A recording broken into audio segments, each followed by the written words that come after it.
알고 싶은 강의 개념 쏙쏙 통합사회를 맡은 박봄입니다. 오늘 21번째 시간이 되겠습니다. 6단원 하고 있습니다. 6단원 주인공은 얼른 말해봐. 이제 안 보여줄 거야. 정의와 불평등. 01 외워봐. 외워봐. 안 보여줄 거야. 그렇죠. 정의의 의미와 실질적 기준이라고 했고요. 실질적 기준, 업적, 필요, 능력. 능력에 따라서 해야지, 업적에 따라서 해야지. 다른 이야기입니다. 업적이 보다 더 어때? 수량화되고 객관적이야. 그치? 막 떠올려봐. 그게 진짜 공부야. 두 번째, 지난 시간에 했던 짜자자잔. 저 뭐 했어요? 저 정의관 이야기를 했습니다. 정의관에 크게 두 개가 있어. 뭐냐면 자유주의하고 공동체주의. 그쵸? 네. 자유주의의 노직, 자유지상주의. 국가의 최소한의 역할을 말했었고요. 그 다음에 롤지에. 평등주의적 자유주의야. 자유주의야. 그래서 자유주의. 평등주의적 자유주의라고 이야기했었던 것. 살펴봤습니다. 반드시 나옵니다. 이번 시간에는 이제 불평등입니다. 예, 불평등의 해결과 정의의 실현. 그러니까 평등을 추구했을 때 정의로운 사회가 되겠지. 그치? 당연히. 불평등이 만연했다고 생각해 보세요. 그 사회가 정의롭고 사회 통합으로 나아갈 수 있을까? 그렇지 못할 거 아니야. 그래서 불평등의 해결과 정의의 실현. 오늘 6단원의 마지막 주제입니다. 자, 그러면 여기서 배울 내용들을 얘기해 볼게요. 불평등이 주인공이네. 여러분, 불평등이 뭐죠? 불평등? 진짜 인류가 이 지구상에 살고부터 지금까지 불평등하지 않은 시절은 없는 것 같아. 정말. 근데 그럴 수밖에 없나 봐. 왜냐하면 나중에 사회문화에서도 배우는데 이 사회 불평등은 불가피가 아니다. 불가피는 다른 이론이다. 사회 불평등은 보편적이다. 어느 시대, 어느 사회에서나 항상 존재해 왔습니다. 항상 존재해 왔어. 왜냐하면 희소가치. 가치 있는 게 희소하니까. 돈 보세요. 막 수백억, 수천억 있으면 진짜 많으면 많을수록 좋잖아. 근데 그럴 수 없지. 그러니까 누구는 많이 가져가고 누구는 적게 가져갈 수밖에 없는 거예요. 예. 권력도 그렇고 조금밖에 없잖아. 명예도 그렇고 돈도 그렇고 좋은 대학도 그렇고 뭐 다. 그래서 이 희소 가치가 차등 분배된 결과라는 거야. 누군 많이 가져가고 누군 적게 가져간 결과로 사회적 불평등은 보편적으로 나타난다라고 하는 거. 맞잖아. 맞잖아. 알잖아. 그래서 이 사회적 1번 이제 배울 거 첫 번째는 무엇이냐면 이 사회적 불평등의 다양한 유형입니다. 유형 몇 가지? 3가지 공부할 거예요. 불평등의 유형 3가지를 공부하고 이 불평등의 해결 방안. 각각의 유형 3가지가 있으면 각각의 해결 방안들을 살펴볼 거야. 이게 두 번째. 그래서 이제 정의를 실현할 수 있게 된다는 거지. 그래서 크게 공부할 건 이렇게 2가지입니다. 불평등의 유형. 그 다음에 또 하나는 해결 방안 각각. 됐어요. 이제 불평등의 유형 한번 살펴볼까? 우리 통합사회에 나오는 불평등의 유형은 이렇게 3가지입니다. 사회 계층의 양극화, 그리고 사회적 약자에 대한 차별 문제, 그리고 공감 불평등 문제. 이렇게 3가지입니다. 그러니까 물론 막 이렇게 불평등의 통합사회에서 나오는 불평등의 유형을 써라 라고 하면 이렇게 3가지가 있지만 사실 불평등의 양상 얼마나 많아요. 진짜 많지. 근데 이 통합사회에서 이렇게 3가지 카테고리로 놓고 각각의 해결 방안을 보는 겁니다. 그러면 첫 번째, 사회계층의 양극화라고 하는 것은 무엇일까? 양극화. 양쪽으로 나눠져 버렸어. 사회계층이 쫙. 그래서 이거예요. 중간 계층이 많이 줄어들고요. 상층과 하층의 비율이 늘어난 상태라고 표현을 했습니다. 여러분 많이 보셨지만 이게 뭐냐면 피라미드형 계층 구조입니다. 이 계층 구조는 뭐죠? 상보다는 중이 많고 중보다는 하. 사회 구성원 대다수가 하층인 상태. 뭐 전통사회, 봉건사회 뭐 이럴 때 구조였겠지. 뭐 우리나라 막 조선시대 그 이전 또는 우리나라 경제적인 수준으로 따져보면 뭐 전쟁 이후에 우리나라 사회도 다 이런 모습 아니었을까? 대다수의 삶의 형편이 굉장히 어려운 이런 상태. 그러다가 산업혁명으로 산업화가 되면서 중산층이 늘어나게 됩니다. 그래서 얘가 뭐예요? 중산층이 늘어난 다이아몬드 형태. 그런데 정보사회에 오면서 이렇게 나와요. 정보사회를 이제 비관적으로 봤을 때 봐. 중간층이 줄어들었어. 중간층이 줄어들고 상층과 하층의 비중이 늘어났다. 그럼 얘를 어떻게 그릴 수 있어? 이렇게 그릴 수 있는 거야. 이게 바로 뭐냐면 모래시계형입니다. 모래시계형. 그래서 뭐 하거나 이렇게 상층이거나 대다수가 하층인 양극으로 나눠진 상태가 되는 거죠. 이러면 어떻게 되겠어? 한 사회에 중산층이 많아야 사회 통합을 이루기가 좋은 것인데 소수의 상층과 대다수의 하층이야. 위화감, 사회 불안 이런 것들이 진짜 커지게 되겠죠. 당연히 그렇겠지. 그래서 이게 제가 그 대학교 때 진짜 오래전인데 그때 읽었던 책에서 이런 표현이 나왔었어요. 이게 있지도 않아. 20대 80의 사회. 세계화의 덧이라고 하는 책이었는데 20대 80의 사회. 뭐 어떻게 이런 표현을 하지? 막 그땐 그랬는데 이제 진짜 일반적으로 쓰이는 표현이죠. 그러니까 100%를 봤을 때 20%가 상층이고 80% 대다수가 하층. 그래서 중층이 없는 상태를 이렇게 표현했고 이게 양극화를 표현한 말입니다. 그래서 이게 사회계층의 양극화 문제 정말 심각하고요. 특히나 그 신자유주의라고 하면서 복지국가의 역할이 축소되고 이러면서 더 양극화가 심화되는 그런 문제들이 전 세계적으로 나타나고 있습니다. 첫 번째고요. 두 번째는 경제 수준이나 사회적 지위 등에 있어서 열악한 위치에 있어 불평등한 처우를 받는 사람이라고 했습니다. 이를 뭐라고 하냐면 사회적 약자라고 해요. 사회적 약자. 그래서 대표적인 예로 한 사회의 노인층 또는 빈곤층 또는 여성도 될 수가 있습니다. 그래서 뭐 성불평등이라고 하는 건 오늘날 정말 많은 제도들과 의식 개선으로 바뀌기도 했지만 진짜 많이 바뀐 것 같아요. 정말 많이 바뀌었지만 육아에 있어서도 많이 바뀌었죠. 뭐 몇 년 전까지만 해도 육아휴직은 여자만 내는 거였는데 이제는 그렇지 않잖아요. 근데도 불구하고 아직 저의 의식에도 그런 게 남아있더라고. 이제 아이가 만약에 전화를 안 받거나 또는 늦거나 하면 엄마한테 전화한다던가. 그러니까 제 마음속에 그게 있나 봐요.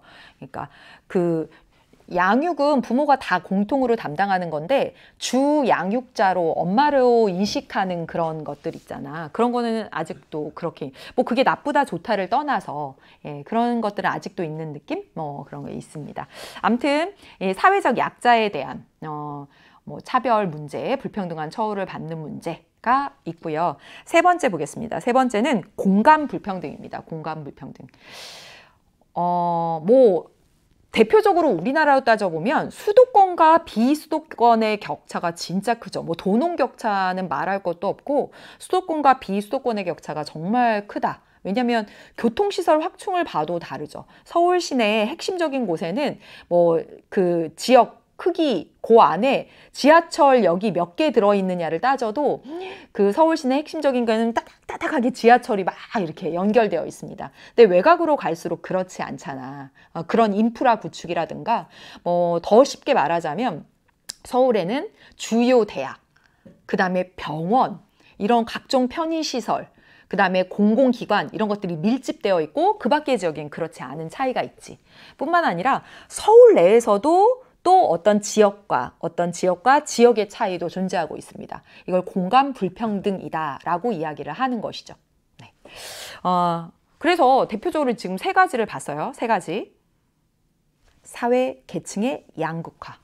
두 번째는 사회적 약자. 세 번째는 공감 불평등. 이렇게 봤습니다. 해결책을 한번 볼까요? 공감 불평등에 대한 해결책을 보도록 하겠습니다. 이거 한번 읽어보도록 할게요. 출제됐던 질문이야.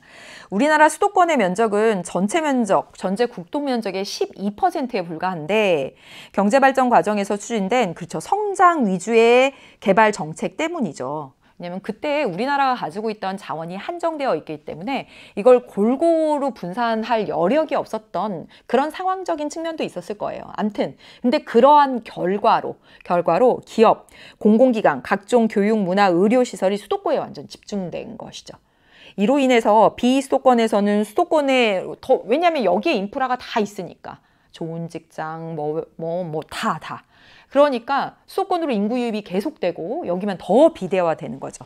그래서 2020년에는 수도권의 인구가 비수도권의 인구를 처음으로 넘어섰다는 거예요. 국토의 12%밖에 안 되는 곳에 우리나라 인구의 이제 절반이 넘게 여기에 왜냐하면 여기가 그러한 각종 시설들이 다 모여 있으니까 기회가 있다고 생각할 수도 있고요.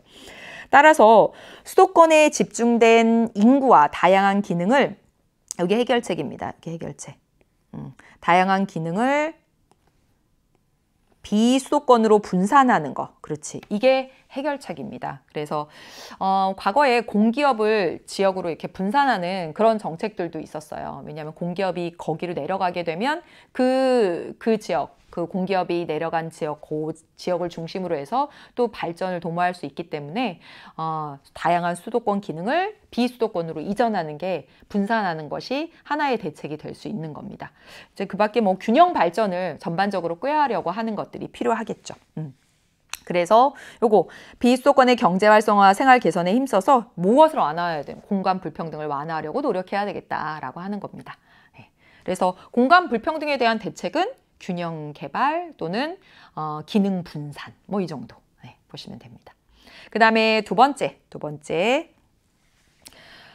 사회계층의 양극화 내지는 사회계층의 양극화 문제 이런 것들을 해결하기 위한 방안으로서 사회복지제도입니다. 이거 사회복지제도 진짜 중요하고요. 단독으로 진짜 여러 문제 낼 수 있습니다. 3학년 사회문화에서는 가장 어려운 문제로 예 파트에서 출제되기도 하고 그래요.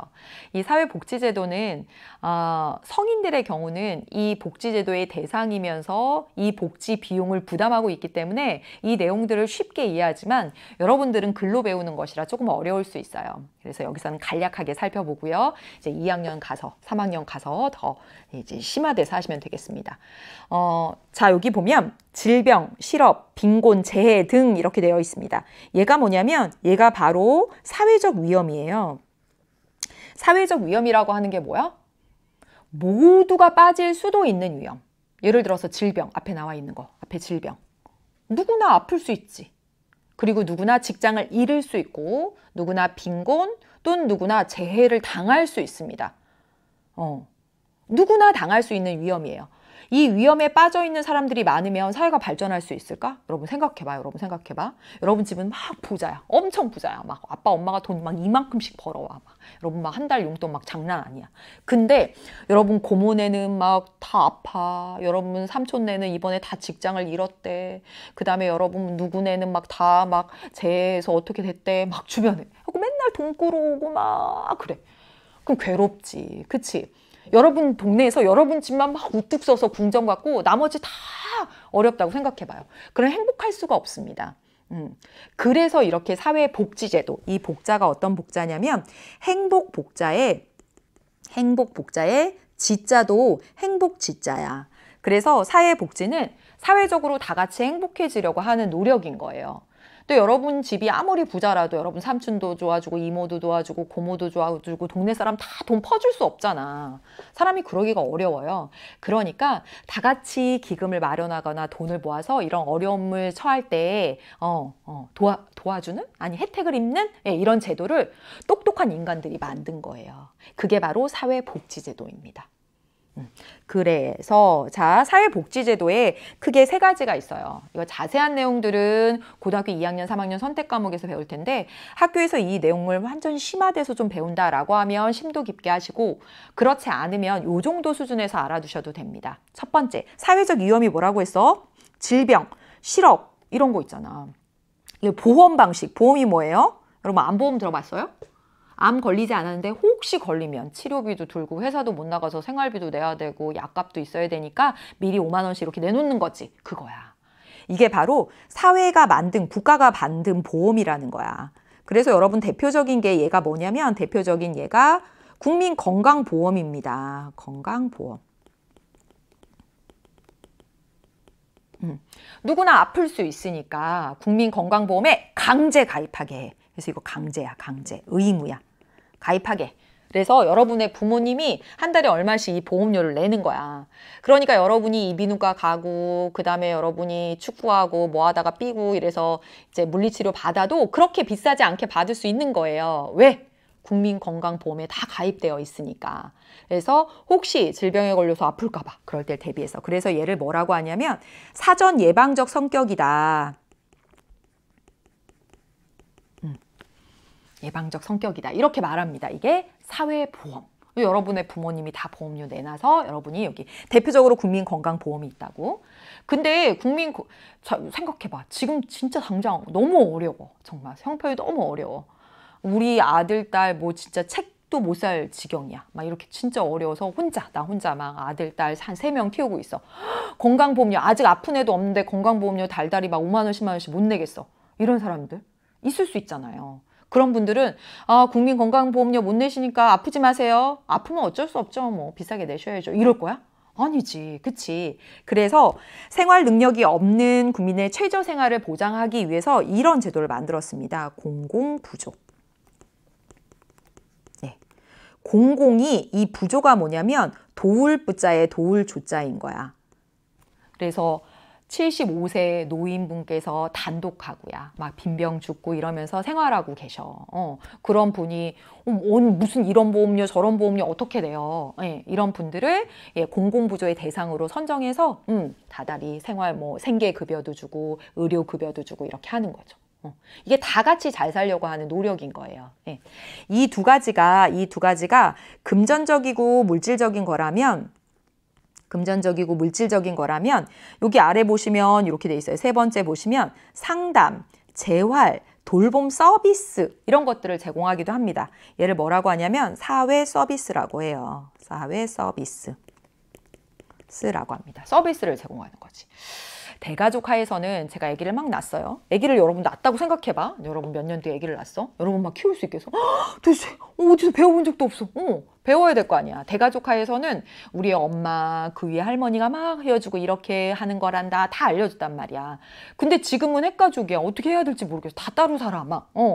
그래서 요즘 어디 가요? 산후조리원이라고 하는데 간단 말이야. 막 몇백만 원씩 내고. 근데 형편이 어렵거나 또는 산후조리원의 비용 부담이 잘 안 되는 경우에는 어떻게 써? 이런 서비스가 존재해. 산모, 신생아, 건강관리 서비스. 또는 노인 혼자 병원 가기도 어려우시고 밥 차려 드시기도 어려워. 노인 돌봄 서비스. 이런 것들도 있단 말이야. 됐어요? 이거 구체적으로 막 공부하면 엄청 내용이 많지만 이 정도로 큰 그림으로 보시면 됩니다. 사회복지제도 뭐라고? 사회 양극화가 심화되고 막 이래. 이 와중에서 사회가 다 같이 행복해지려는 노력으로서 사회가 만든 제도들인 겁니다. 자, 이제 정의로운 사회를 위한 제도 세 번째는 무엇이냐면 사회적 약자에 대한 차별 이런 것들을 해소하기 위해서 적극적 우대 조치라고 돼 있어요. 읽어볼게. 적극적 우대 조치가 필요하다. 왜냐하면 적극적 우대 조치는 오랜 시간 부당한 차별을 받아온 사회적 약자들의 불이익을 보상해주고 사회 구성원들 간의 갈등을 줄일 수 있는 제도이기 때문이다. 그래서 뭐 이런 거 있죠. 장애인에 대해서 의무 고용을 하거나 그 다음에 국회의원에 보니까 여자가 별로 없어. 그래서 비례대표 할 때 여성을 홀수번에 배치해서 최소한 비례대표는 여성이 더 많거나 남성과 같은 숫자가 될 수 있도록 하거나 이런 것들입니다. 이게 바로 적극적 우대 조치예요. 근데 그 반대편에서 이렇게 말하겠지. 을 보세요. 적극적 우대 조치는 시행돼서는 안 된다. 왜냐하면 적극적 우대 조치는 업적주의 원칙에 위배되고 업적주의에 위배되고 그 다음에 어떤 업적이나 그런 것들에 따라서 되는 게 아니잖아요. 예.